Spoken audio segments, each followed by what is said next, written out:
Friends, शुरू करते हैं आज की हमारी कहानी। एक कहानी तेरी मेरी भाग 3। इस कहानी को समझने के लिए इससे पहले के सभी भाग अवश्य पढ़ें। राहुल और गरिमा को देखकर शिवी समझ गया वो दोनों उसके जवाब का ही इंतजार कर रहे हैं। दी जीजू, मैं नहीं बता सकता अभी। आप सब जानते हैं अक्षरा के बारे में, प्लीज समझिए ना, शिवी ने कहा। उसकी आवाज से मजबूरी साफ झलक रही थी। पर छोटे, गरिमा ने कुछ पूछने की कोशिश की, लेकिन राहुल ने ना में सर हिला दिया। साले साहब, हम जानते हैं आपने जो किया है बहुत सोचकर और समझकर ही किया होगा। राहुल की बात सुनकर शिवी के चेहरे पर हल्की सी मुस्कान आ गई। थैंक यू जीजू, शिवी ने हल्का सा मुस्कुराते हुए कहा और उठकर खड़ा हो गया। दी, आप प्लीज अक्षरा, दी वो बहुत परेशान है। हम बात करते हैं अक्षरा से, गरिमा उठते हुए बोली तो शिवी खुश हो गया और फिर गरिमा उस कमरे से बाहर चली गई। अक्षरा एक जगह बुत बनी बैठी हुई थी, उसके चेहरे पर कोई भाव नहीं थे। तभी किसी के आने की आहट सुनाई दी तो वो झट से उठकर खड़ी हो गई। गरिमा अंदर आई, उसने देखा अक्षरा खड़ी थी तो वो उसके पास आई। अक्षरा, गरिमा ने बहुत धीमी आवाज में कहा। अक्षरा नजरें उठाकर उसे देखती है तो वही अक्षरा को देखते ही गरिमा की आंखों में नमी आ गई। अक्षरा की आंखें पूरी लाल हो चुकी थी। अक्षरा, प्लीज संभालिए खुद को। हम जानते हैं बहुत मुश्किल दौर से इस वक्त आप गुजर रही हैं, पर ऐसे रहने से परेशानी कम थोड़ी होगी, गरिमा ने अक्षरा को समझाते हुए कहा। अक्षरा बिना कुछ कहे नजरें झुकाए हुए खड़ी थी।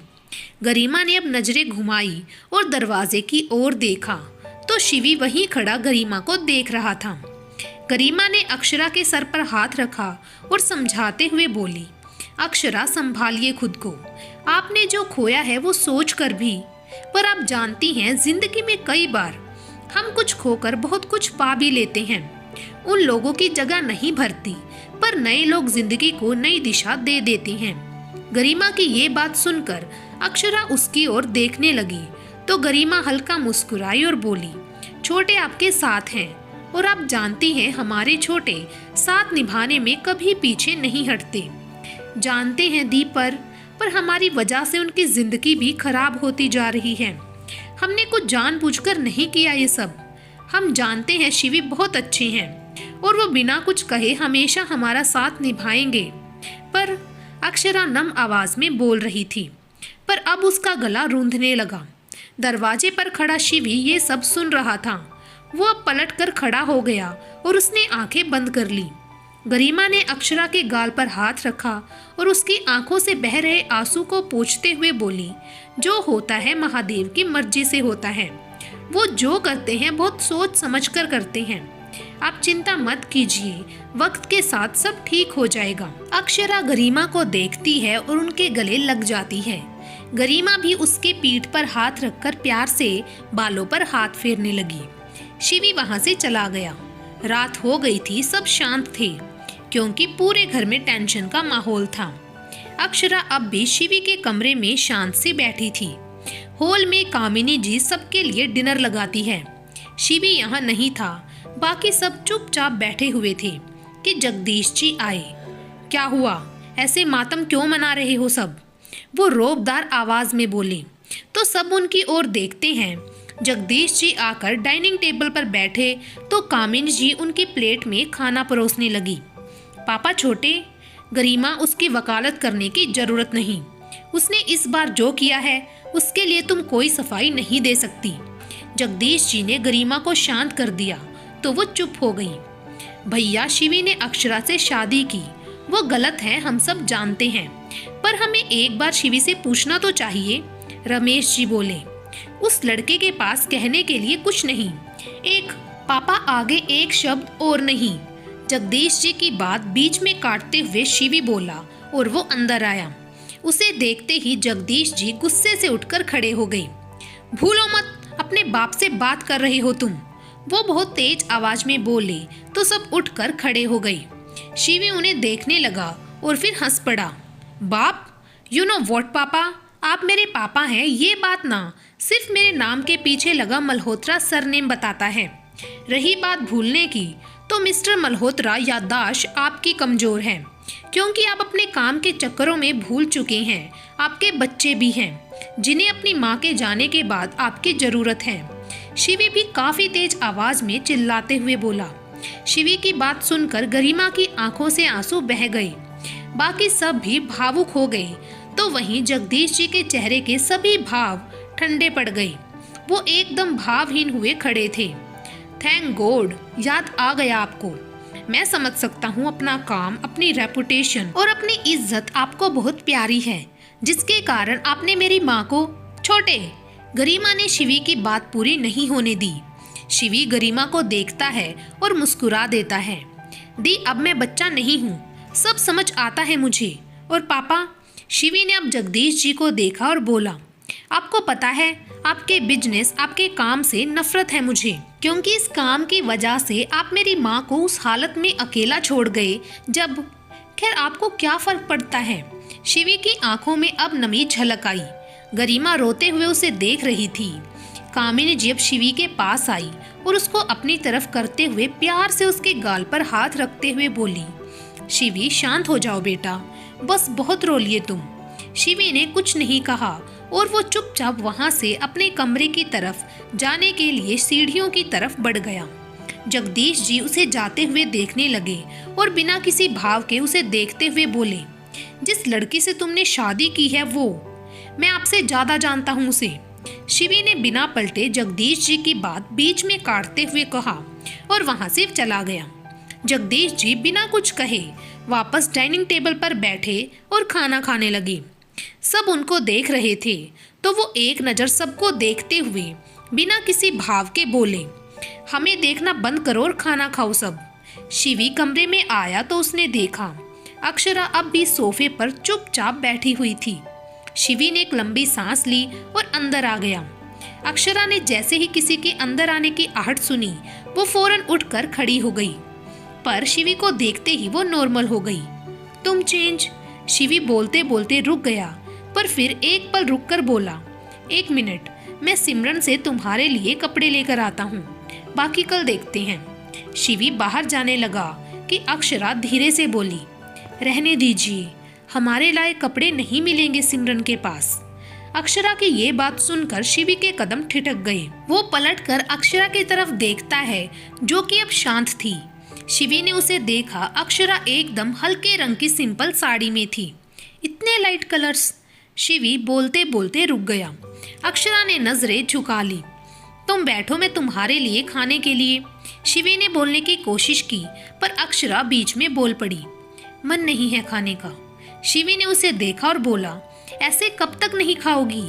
खा लेंगे, वैसे भी सारी उम्र पड़ी है अभी तो, भूखे कब तक रहेंगे? आप चिंता मत कीजिए, हम ठीक हैं। अक्षरा ने शिवी की बातों का जवाब दिया बिना किसी भाव के। शिवी कुछ नहीं बोल पाया। उसे समझ ही नहीं आया कि वो क्या कहे। उसने अक्षरा को देखा और फिर दूसरी तरफ देखते हुए शांत लहजे में बोला, अक्षरा, मैं जानता हूँ तुम पर अभी क्या बीत रही होगी। इन सब में खुद को संभाले रखना बहुत मुश्किल है, पर संभलना तो होगा। आप मत कीजिए इतना सब हमारे लिए। शिवी, आप पहले ही बहुत कुछ कर चुके हैं, हम ठीक हैं। अक्षरा ने नजरें नीचे किए हुए ही कहा। उसकी बात सुनकर शिवी को अच्छा नहीं लगा। उसने मुंह फेर लिया और दूसरी ओर देखते हुए ही बोला, तुम जानती हो तुम्हारा साथ देने का वादा किया है मैंने, और राजपूत अपने वादे नहीं तोड़ते। तुम मेरी जिम्मेदारी हो, तो तुम चाहो या ना चाहो, तुम्हारे लिए मुझे ये सब करना ही है। शिवी की बात सुनकर अक्षरा की आंखें भर आई। वो शिवी को देखती है, जिसका मुंह दूसरी तरफ था। कुछ ही देर बाद कामिनी जी और गरिमा खाना लेकर आई। अक्षरा खाने से मना कर रही थी, पर उन दोनों ने उसे खिलाया और ये देखकर शिवी का मन शांत हुआ। उसने भी चुपचाप खाना खा लिया। अगली सुबह जब अक्षरा की आंख खुली तो वो बेड पर थी और शिवी कमरे में नहीं था। हम सोए कब? अक्षरा खुद में ही सोचने लगी कि वॉशरूम का दरवाजा खुला। अक्षरा उधर देखती है तो शिवी बाथरूम से बाहर निकला। वो टी शर्ट और लोवर में ही था। आप कॉलेज नहीं जाएंगे? शिवी को देखते ही अक्षरा के मुंह से एकाएक निकला, पर फिर वो चुप हो गई। शिवी ने अक्षरा को देखा और फिर शीशे के पास आकर अपने बाल ठीक करने लगा। नहीं, अभी कुछ दिन नहीं, शिवी ने अपने बाल ठीक करते हुए कहा तो अक्षरा बेड से उठकर खड़ी हुई। वो काउच पर जो बैग है उसमें तुम्हारे लिए कपड़े हैं, दी को कहा था तो वो अपने हिसाब से ले आई। शिवी ने एक नजर अक्षरा को देखते हुए कहा तो वो हाँ में गर्दन हिला देती है। अक्षरा आकर काउच पर रखे शॉपिंग बैग्स देखती है और फिर एक हल्के आसमानी रंग की साड़ी लेकर वॉशरूम की ओर जाने लगती है कि अचानक उसे सब धुंधला दिखने लगा। उसका सर चकराने लगा। वो अपना सर पकड़ती है और काउच पर बैठने की कोशिश करने लगी, पर इससे पहले वो वहीं जमीन पर गिर गई। शिवी ने जैसे ही अक्षरा की आवाज सुनी वो पलटा, पर अक्षरा को ऐसे जमीन पर पड़ा देखकर वो जल्दी से उसके पास आया। अक्षरा, अक्षरा! शिवी ने अक्षरा को उठाने की कोशिश की, पर वो बेहोश हो चुकी थी। तो वो जल्दी से अक्षरा को उठाने के लिए हाथ बढ़ाता है। अक्षरा ने साड़ी पहनी हुई थी। जैसे ही शिवी ने उसकी कमर पर हाथ रखा, अचानक उसे कुछ याद आया और उसने अपने हाथ पीछे ले लिए। ये क्या करूं मैं? शिवी अब दुविधा में पड़ गया, पर फिर अक्षरा की हालत देख शिवी ने उसे अपनी बाहों में उठा लिया। वो अब बेड की तरफ आकर अक्षरा को बेड पर लेटाता है। अक्षरा, अक्षरा उठो! शिवी पास में रखे टेबल से पानी का ग्लास उठाकर हल्का हल्का पानी उसके मुंह पर छिड़कता है। पानी की बूंदें जैसे अक्षरा के मुंह पर पड़ी, धीरे धीरे उसकी आंखें खुली। अक्षरा की आंखें खुलता देखकर शिवी थोड़ा रिलैक्स हुआ। फिर वो उसे पानी का ग्लास पकड़ाने लगा। अक्षरा उठने की कोशिश करती है कि शिवी ग्लास रखकर उसके सहारे के लिए बेड के पीछे तकिया लगाता है, तो अक्षरा आराम से बैठ जाती है। वो शिवी को देख रही थी तो शिवी ने उसे पानी का ग्लास पकड़ाया। अक्षरा पानी पीती है और शिवी ग्लास वापस रख देता है। वो एक्चुअली तुम बेहोश हो गई थी, बस इसीलिए तुम्हें बेड तक लाया, शिवी ने थोड़ा हिचकिचाते हुए कहा। अक्षरा उसे देख रही थी पर उसने कुछ नहीं कहा। अक्षरा को इतना खामोश देखकर शिवी मन ही मन और बेचैन होने लगा।